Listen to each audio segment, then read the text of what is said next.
मीन राशीसाठी गुरुचं राशी परिवर्तन हे कसं असणार आहे? मीन ही गुरुदेवांची जलतत्वाची रास. या राशीतच शनिदेव विराजमान आहे.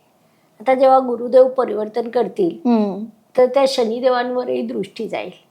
मीन राशीसाठी गुरुदेव हे राशी स्वामी आहेत. त्याशिवाय ते दशमेश देखील आहे. आणि आता जेव्हा ते गोचरने प्रवास करणार आहे तेव्हा ते मीन राशीच्या पंचम स्थानात जातील. म्हणजे केंद्राच्या स्वामी त्रिकोणात जाईल. हा, तर आपण केंद्र त्रिकोण राजयोग म्हणतो. म्हणजे लक्ष्मीनारायण राजयोग तो त्यांचा नैसर्गिक घडून येईल. दुसरी बाब काय होते की राशी स्वामी उच्चीचा होतो. तिसरी बाब होते की राशी स्वामी त्रिकोण स्थानात जातं, ज्याला आपण लक्ष्मीचं स्थान म्हणतो. एकंदरीत मीन राशीसाठी अत्यंत सकारात्मक कालखंड आहे. आणि मीन राशीला काय असतं ना, एक नंबर आपलं कुटुंब, कुटुंबातील सगळ्या व्यक्तींनी आपल्या आजूबाजूच्या व्यक्तींनी आनंदात राहावं, छानपैकी खावं प्यावं, मजेत जगावं, ही मीन राशीचं स्वप्न असते. ते स्वतःपेक्षा इतरांचा सगळ्यांचा विचार करतात. की माझ्यासोबतच्या व्यक्तीने नाश्ता केला का, जेवला का, पाणी पिला का, एवढं बारीक लक्ष असतं त्यांचं. प्रेम त्यांच्यात प्रचंड असतं, सद्भावना त्यांची प्रचंड असते. आता या राशीच्या पंचम स्थानात जेव्हा गुरुदेव जातील तेव्हा त्याची सकारात्मकता अजून वाढणार आहे. विशेषतः जे मीन जातक मॅनेजमेंट सेक्टरमध्ये आहे, शैक्षणिक कार्यात आहे, मीन जातक ना शैक्षणिक संस्थेमध्ये खूप उत्तम कार्य करतात. शैक्षणिक संस्थेमध्ये आहेत किंवा फार्मसी सेक्टरमध्ये आहेत, त्यांना या काळात खूप चांगलं यश प्राप्त होईल. प्रगती ते साध्य करतील.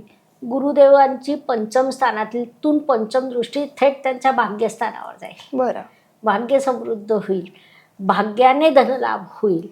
पूर्वीच्या काळी घेतलेली एखादी 2 पिढ्या अगोदरची एखादी वस्तू किंवा वास्तू अचानक किंमत देऊन जाईल, त्याचा देखील त्यांना लाभ होईल. त्याच्यानंतर गुरुदेवांची सप्तम दृष्टी यांच्या लाभस्थानावर जाईल.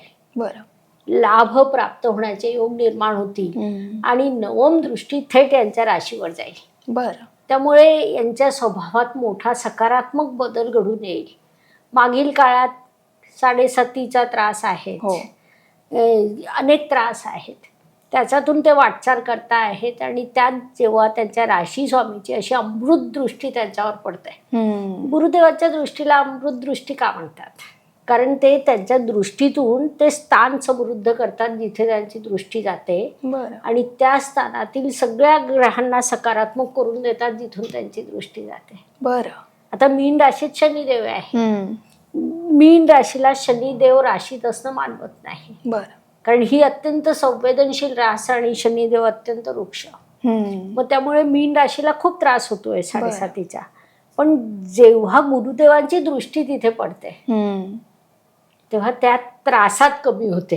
आणि मग मीन जातक स्वतःची प्रगती घडवून येतात. उत्तम कालखंड त्यांच्यासाठी सुरू होतो. त्यांनी मंदिरात जाऊन छोटंसं दान करावं, पिवळ्या वस्तूंचं दान करावं. हरभऱ्याची डाळ झाली, बुंदीचे लाडू झाले, वृद्धाश्रम मध्ये जाऊन थोडा वेळ घालवावा. त्यांना त्यातून अत्यंत सकारात्मकता प्राप्त होईल. आणि या 120 दिवसात त्यांची मोठी प्रगती घडून येईल. म्हणजे 7.5ला हा जो त्यांचा टप्पा सुरू आहे, दुसरा टप्पा, त्याच्या प्रश्नाची तीव्रता त्यांना कमी होईल.